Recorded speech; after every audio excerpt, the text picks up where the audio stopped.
Welcome back to More Moss to the People. This is Asa Nilsson, and I am your host. Today, I have a beautiful guest all the way from Columbus, Ohio, and her name is Bella. Ciao, ciao, Bella. I love your name. It's such a beautiful name. You. And I wanted to give a little bit of history about how have you come into my life? Where'd you come into my world from? And interestingly, I'm going to call her your great aunt. We'll say your great aunt Sarah.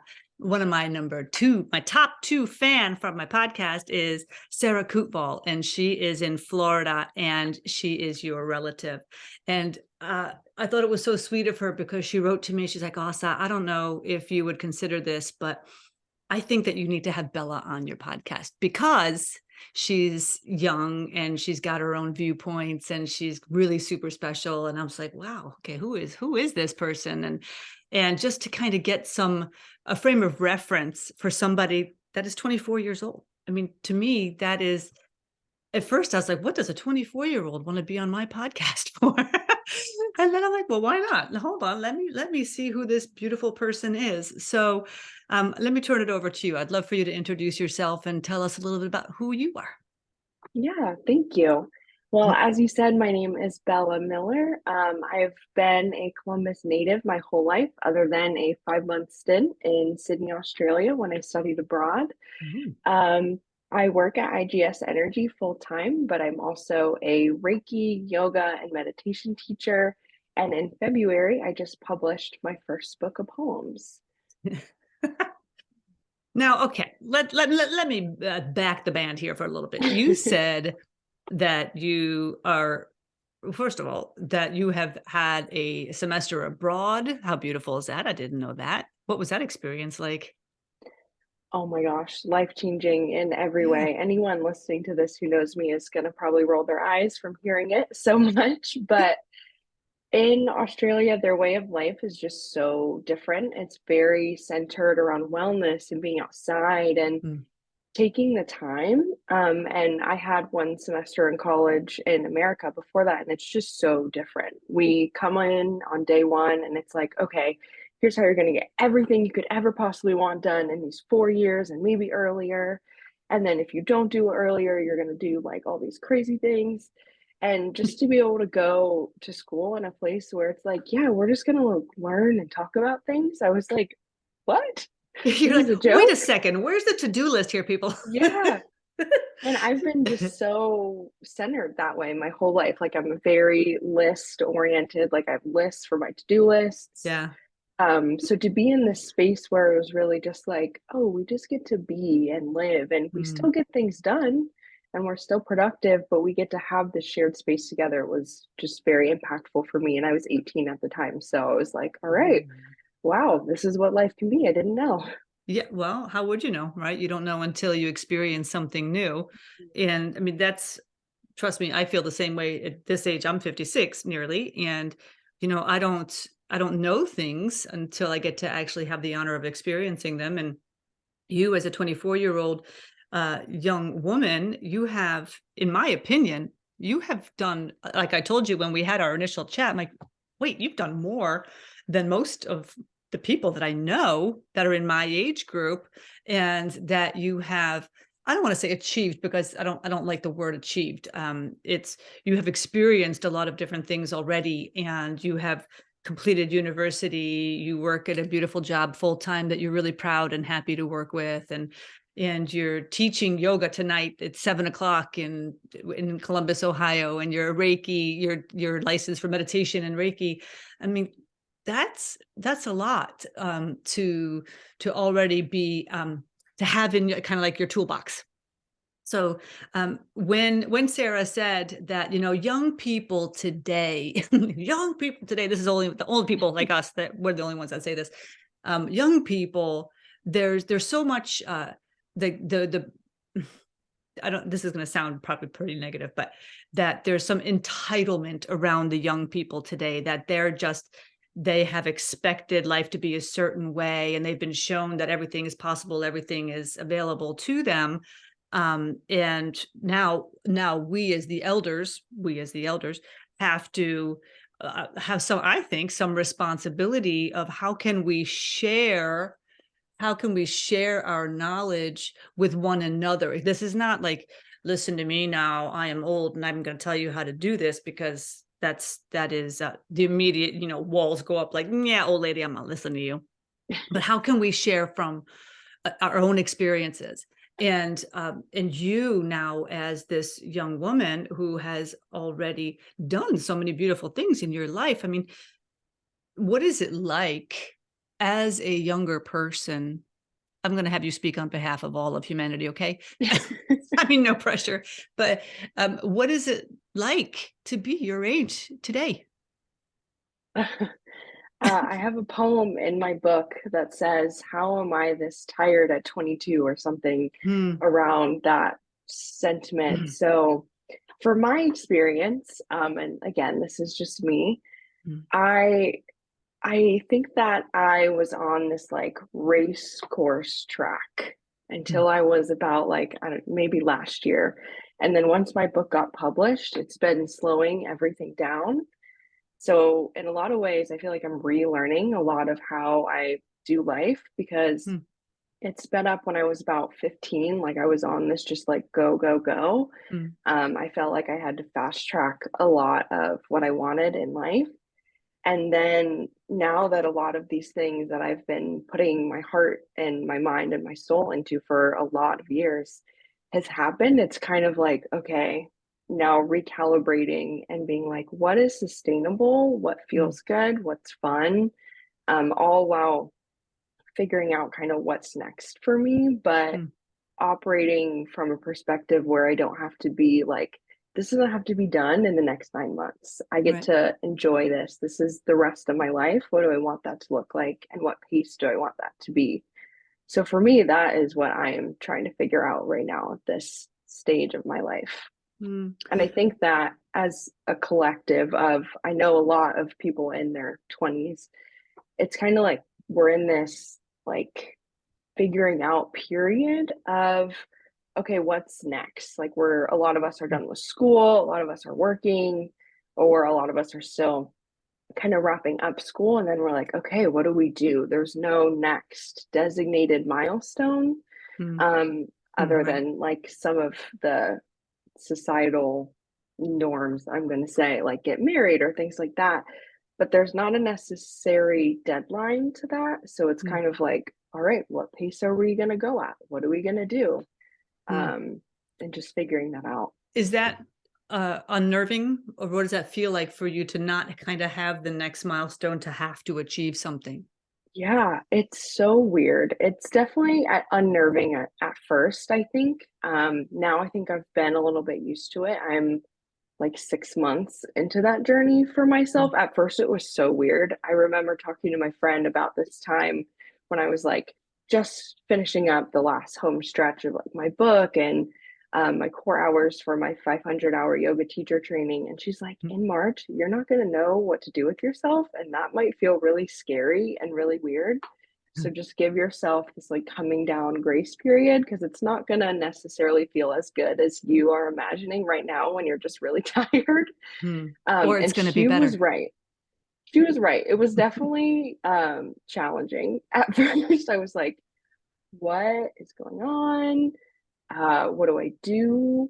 Just a lot of figuring out and Mm, also kind of coming to terms with I'm allowed to just be and I don't have to be producing something. That was a yes. big lesson that I think I learned all at once in Mm, that time. And I'm still like accepting it and learning it. mm. But now it feels good to be able to take a deep breath, to slow down, and be intentional about things moving forward and not have to feel like it's a race. Well, let me tell you, this race that you're talking about, and the need for production, um, that doesn't stop. That doesn't stop. And because that is an outside, that is an exterior pressure from the world, and that is what we are so used to, as having a value in the world, right? And that was a big part of me wanting to start the movement. More most of the people was because I'm like, wait a minute. because this was, I mean, this is my journey also. This isn't like I'm calling from the rooftops like I've got this mastered. My God, no way. I mean, every day I'm still going back. I still slide backwards. I'm like, okay, remember, keep remembering that it isn't about what you do. It is about who you are. And if we are doing something that we aren't proud of in the world just because we have to produce a widget or we need to make money to survive, which of course I understand we need money to survive, but the pressures, those outside pressures don't change. It is not an external thing. It's an inside job to do the work, and that you already are doing this work that we now at my age group are finally starting to look at.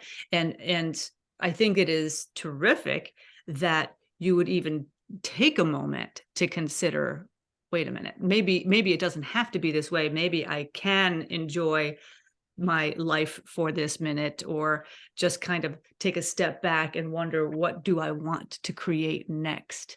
And that is something that when you were 15, you said you had mentioned that, your life kind of changed there at 15. Do you want to talk a little bit about what that was like for you at that time?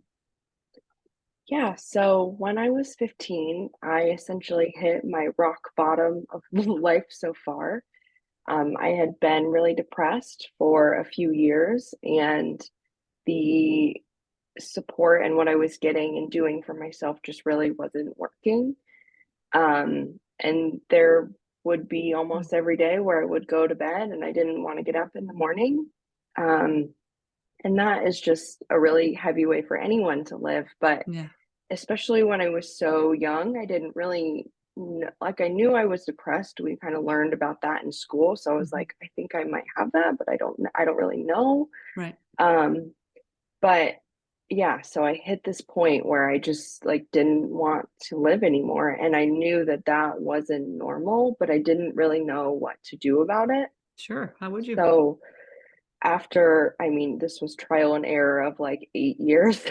Mm. I tried really hard to figure out like what I wanted in life, and my dreams kind of became my life jacket because I was like, okay, this moment isn't working for me, but what in the future could? Like, what can help Mm. me um just to dream and like invite love in my heart and have hope in myself. And it was to figure out what I wanted to do in my life. And I'm not saying this happened again in a short time. It was over a very, very long and hard time that I had to try and figure this out.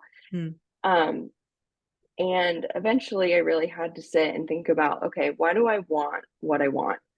And it started with like when I was 11, I wanted to be the CEO of Coca Cola. I still really couldn't tell you Mm. how I came up with that. I wanted to be somewhere where I had a really big global impact that I could make positive change. But of course, I could not articulate that until many years later. So then I was like, okay, well, if I want to be able to make an impact and create positive change and help people, that's really what it boiled down to. Right. I can do that now. I don't need to Right. aspire to this very huge goal that, despite all my best efforts, may never happen. Like it just Right. might not, and that's okay.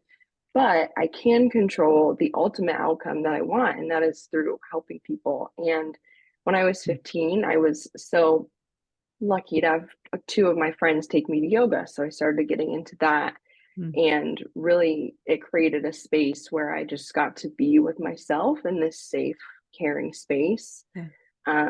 And didn't have to talk really about what was going on. I just got to kind of heal myself from the inside out through that and a lot of other support systems and resources. But that is where it was at 15. This Mm. kind of pivotal rock bottom moment that I knew things had to change. Yeah. And I love what you just said. My dreams became my life jacket. That's beautiful. Uh, and that is the thing, is dreaming is free.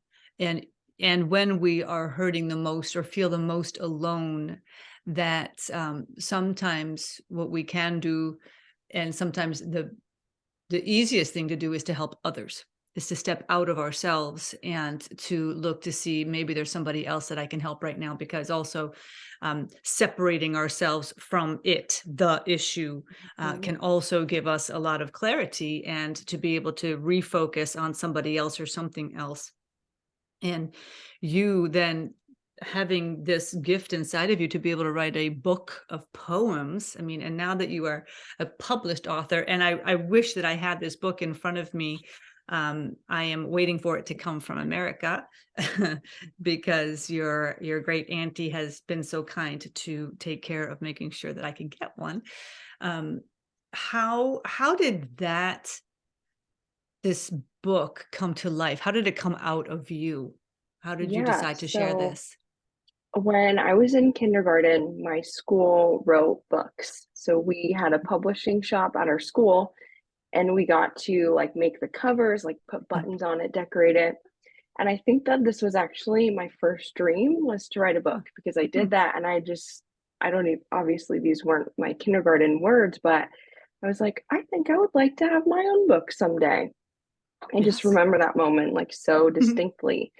And then when I was 11 and I started just getting really sad and depressed and just feeling this loss, in this also figuring out era, mhm, I was definitely not the only one trying to figure myself out at that time. I started writing as a form to understand my feelings, to recognize and put to word what was going on with me that I couldn't really say otherwise. mm, And it just felt safe for me. And then I just started doing it and doing it. I remember on my phone notes on the bus ride home, that's where I would do a lot of my writing. mm, Um, so that's how it started. And then I did that for years and years. And then I realized, hey, I kind of like this. So I would mm. just write, kind of like journaling in a sense, Yeah. to capture all my feelings. And then when I was in college, I had another kind of like clearing moment, I'll call it. And I was like, okay, all of these things in my life feel so good. Like I was at this point where I felt really fulfilled, but there was something missing. And I was like, Mm, oh, yes, this book that I've dreamed up, and I'd worked on it several times in high school. And I was like, all right, well, it's not going to go away. So I just have mm. to face it and do it. And so that's what I did. That's amazing. I think that is, what an honor to have your thoughts and to have your heart in the world, and to be able to also have other people kind of look into your soul through the words that you have chosen to share. Something I really think is important to talk about is, and we talked about this when we had originally met, was the pressure of young people today. And again, this is also on my age group. It doesn't matter what the age group is, but you have so many options in front of you. You have like you have this thing called the internet in front of you, where you have everything in front of you. You have like this humongous buffet to choose from. How did you feel that impacted or impacts your life today? Yeah, the pressure. Sorry, my headphone just dropped in my pocket. Get that out of there. There we go. The pressure that I feel today. For me, I think that a lot of it has always been put on myself. Mm, I've always been this person to dream really big, and I think it started because I kind of had to. So I don't think that in my close people group that it was like, oh, like my career was never dreams of my friends or my family, how some people's are. Because I think that had always dreamed big enough for people to be like, oh, we don't have to worry about her. She's fine in that yeah, sort of she's got her way. own dreams, yeah. Yeah. Mhm, In that sort of way. But for the society pressures, or like just the pressures of the world, I don't, mm, society is not like my favorite word because we're all mhm, kind of part of it. But yeah, um, I just feel like, as you mentioned, the need to produce. My biggest anxiety, my biggest mm, fear is not being enough. So mm, having that, mm, and being able to be a practiced doer, a practiced post achiever, really is kind of a dangerous combination mm, because I'm really well versed in that. It's like, oh, I know I can keep going, keep producing, keep doing. And then it like fuels this fear of mine, like, oh, if I do that, then I won't have to worry about not being enough. Mhm, mhm. But that's never really the solution. It's like, No, oh, okay, well, actually, you already are, and you always have been, always. regardless if you do nothing the rest of your life, literally, other than lay on the floor. Yeah. So it's that is a big pressure, I think, is to do and to be. Mm, And other pressures that I see people in my life, it's like to have a significant other. And I've definitely had that pressure as well, mm, to have an awesome job, to move, to have all of these things together, especially being in a relatively young period of our life when we're really all just figuring it out. And this right, is, for a lot of us, the first moment where we were really like, what do we want? We've had all of these steps outlined for us for so long. We go to school and then eventually we get a job. And then it's like, okay, well, now what? now what? So, for thinking about that, as a lot of people are thinking about it for the first time, like we can't get it perfect ever, but especially on your first try, you're not going to. But what's perfect? I mean, what is perfect? I mean, based on Yeah. whose perfectness, right? I mean, Mm, and I think that when we also are looking at the other people that we think that have got it so together, wherever we are seeing that, right? If it's on social mhm, media or if it is, a friend on the street or because they have nice things or whatever, when we jump into people's stories, we know nothing. We know nothing about what they had to do, achieve, overcome, all the fears they have, all the vulnerabilities that they have to go through in order to create what they have in that moment. And I think that the pressure of saying that we have to do anything, and you're so right. I mean, the fact that we were born, that's it. That's the only thing we had to do was at that moment was to be born. And we've already accomplished what we were here to do, and that was to be born because every one of us is magical. We come with our own beautiful, special gifts. And the thought of having to do something to achieve something, to share something because we have achieved it, all we have to do is to share our story, right? Just live our lives in the best way that we can, right? And to feel good. And I say this as a person that what you said was, what now? What do I want? That'll come to you in the 20s, that'll come to you in the 30s, that'll come to you in the 40s, 50s. It doesn't stop. And so what happens then is what how many people I ask when I was coaching, life coaching, I'd ask every single person, so what do you want? I don't know. I don't know what I want. I don't know. Uh, well, do you know what you don't want? Because we can start there, right? We can, okay, let's just start there. But it's the constant thought of doing something that other people want us to do or want us to be. That's the lie. That's where the lie comes in because we'll never achieve it. So of course we're always like frantically trying to achieve something that they want us to do. Meanwhile, we don't even know what it is that they want because they don't even know what they want. So how are they going to know what we want? Right? And it's like, so the exercise that you're already doing and asking yourself, what's next? You know what? How about we think about this moment? What do I want to do right now? What do I want to do? Because I have to think in segmented intentions and with my next step because I get way too, I'm all over the place. I have so many ideas and I want to get everything done and I've got my lists everywhere, just like you. And but the thing is now I have become peaceful in my heart.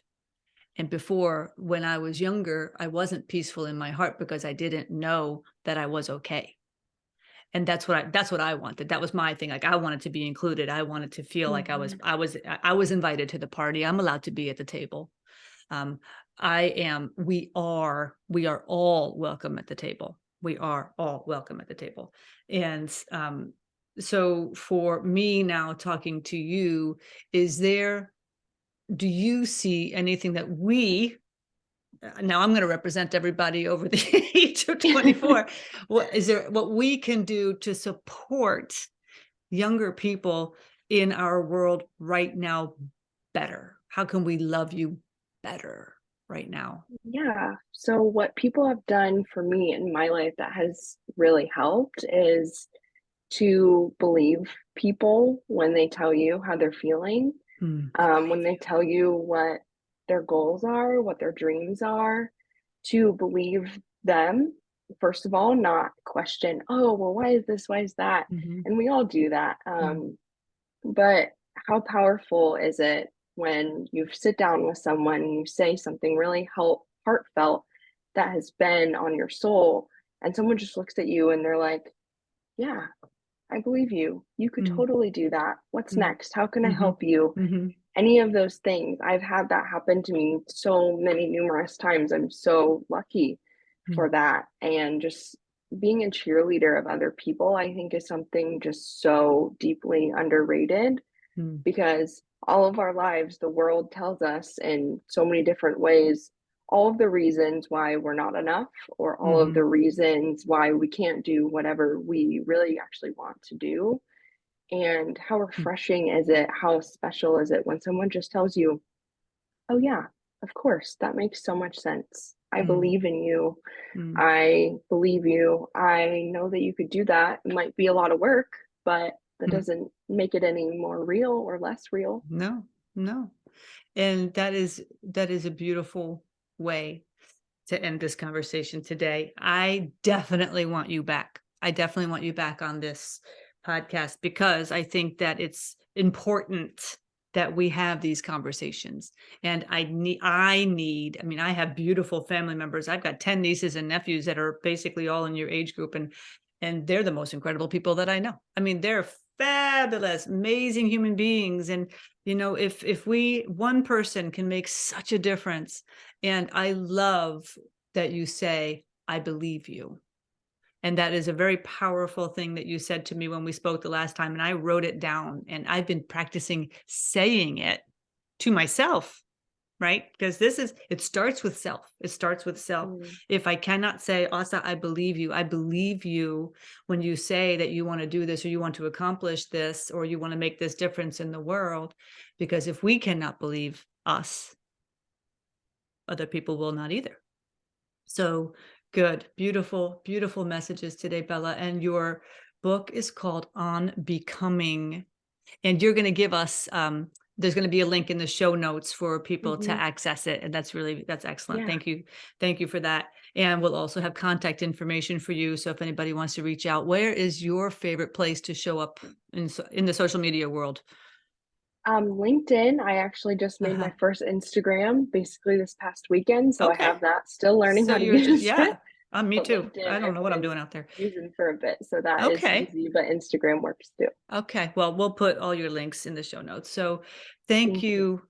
Thank you so much for your time today. And thank you for choosing you when you were 15 and choosing to understand that it is work, but you are worth it. We're all worth it. And I believe you. I Thank believe you so you. much. Thank you. I believe uh, you too. Thank you. I appreciate that. Next time. Till next Mhm. time, my friend. Have a nice day. Thank you. You too. Thank you. Thanks.